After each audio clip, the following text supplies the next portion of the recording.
Aujourd'hui, on travaille sur les niveaux de langage ou les niveaux de langue. Enfin, c'est la même chose. Abonnez-vous à ma chaîne et cliquez sur les notifications pour être informé de la sortie des nouvelles vidéos. Bonjour les loulous, bienvenue dans la nouvelle vidéo de la maîtresse dans mon cartable. Aujourd'hui au programme, une leçon de vocabulaire sur les niveaux de langage.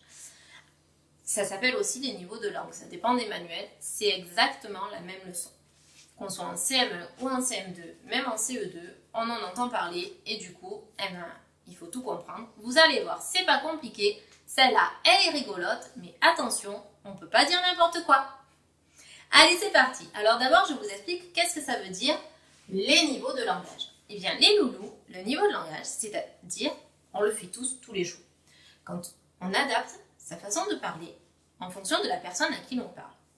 Par exemple, moi, quand je vous parle à travers la caméra, eh bien, je ne vous parle pas de la même façon que lorsque je parle à mes copines ou à mon mari. De la même façon, je ne parle pas de la même façon à mes copines ou à mon mari et à mon supérieur hiérarchique, c'est-à-dire à mon chef. C'est évident, on s'adresse toujours à la personne à qui l'on parle et on adapte son langage. Eh bien, les loulous, c'est ce que vous faites tous les jours. Quand vous parlez avec vos copains dans la cour, vous ne leur parlez pas de la même façon que quand vous me parlez à moi. C'est évident, quand vous parlez à vos parents. Voilà, et bien aujourd'hui, c'est ça la leçon. Sauf que bien sûr, nous, on s'en sert pour savoir écrire. C'est toujours l'objectif quand on fait des leçons de français. Donc les loulous, en fait, il faut que vous sachiez que des niveaux de langage, en fait, il y en a 3.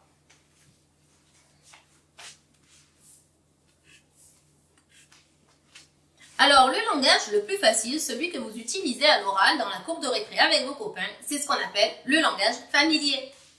C'est celui qu'on utilise avec sa famille.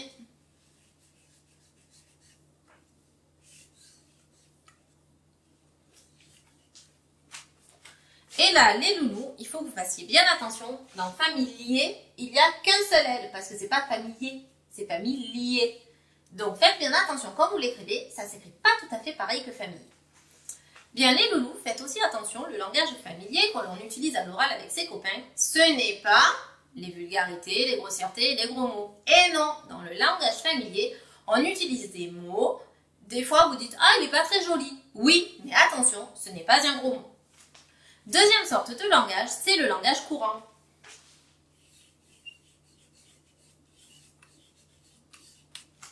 Eh bien, celui-là, les loulous, c'est celui que vous utilisez quand vous parlez à un adulte. Et il s'utilise aussi à l'écrit. C'est le langage qu'on utilise tous les jours, mais avec des adultes, pas forcément avec ses copains dans la cour. Après, je vous donne des exemples. Troisième langage des loulous, c'est le langage que l'on appelle soutenu.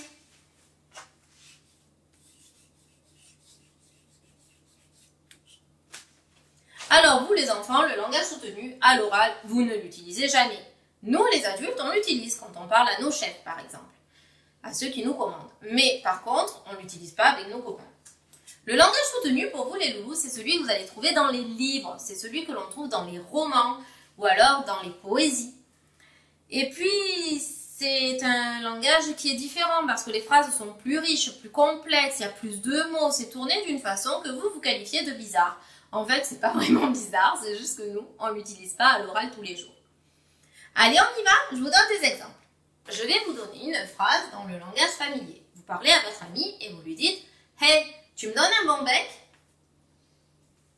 Si vous utilisez le langage courant et que vous demandez à vos parents, vous allez dire « Maman, papa, tu me donnes un bonbon, s'il te plaît ?» Donc là, vous voyez que le mot dans le langage familier, c'est bon bec. Et que dans le langage courant, on dirait un bonbon.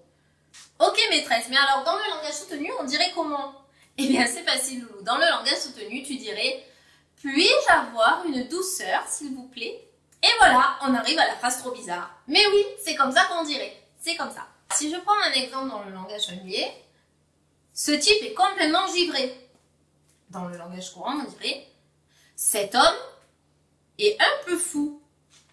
Alors que dans le langage soutenu, on dirait cette personne a une attitude que l'on peut qualifier d'étrange. Vous voyez, ça veut dire la même chose, mais qu'on ne le dit pas de la même façon. Et vous voyez bien que dans le langage familier, il n'y a pas de gros mots. C'est juste une façon de s'exprimer qui est vraiment... Ben vous dites souvent, c'est pas joli. Oui, mais c'est comme ça qu'on parle quand on est enfant avec ses copains. Allez, troisième exemple. Cette fois, on prend qu'un mot dans le langage. Ah non, on va fonctionner autrement. Je vous dis un mot et après je vous laisse 2 secondes pour réfléchir. Familier, courant et soutenu. Et après vous me dites. Alors si je prends le mot par exemple livre, c'est de quel langage qu'il s'agit? Eh bien oui les loulous, le mot livre il peut être soit dans le langage courant, soit dans le langage soutenu. Ça dépend du reste de la phrase. Maintenant si je vous dis le mot bouquin, familier, courant ou soutenu?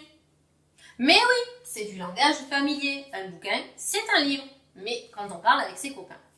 Alors, pour vous faire sentir la nuance, eh bien, en langage soutenu, on ne dirait pas trop livre, même si c'est le mot qui convient, mais on dirait plutôt de quel genre de livre on parle. Donc, par exemple, on ne dirait pas tu peux me passer ce livre, on dirait peux-tu, vous voyez, on respecte l'inversion sujet et verbe quand on parle dans le langage soutenu, donc on dirait peux-tu me donner ce roman?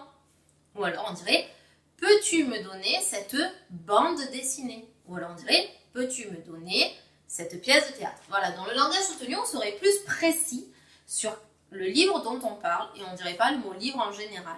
Enfin, ou un petit peu moins en tout cas. Voilà les loulous, j'espère que ça vous a aidé. N'hésitez pas à aller sur le site internet lamaîtressedansmoncartable.fr, récupérer la leçon, faire...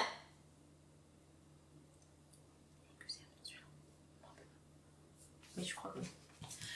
Voilà les loulous, n'hésitez pas à aller sur le site internet lamaîtressedansmoncartable.fr, récupérer la leçon et surtout faire le QCM pour vous entraîner, pour pouvoir choisir entre les 3 sortes de langage en fonction des mots et des phrases proposées. Je compte sur vous les loulous, dans ma classe ou pas, ça n'a pas d'importance. Allez les loulous, j'espère que ça vous a aidé et je vous dis à bientôt pour une nouvelle vidéo de La maîtresse dans mon cartable. Ciao ciao!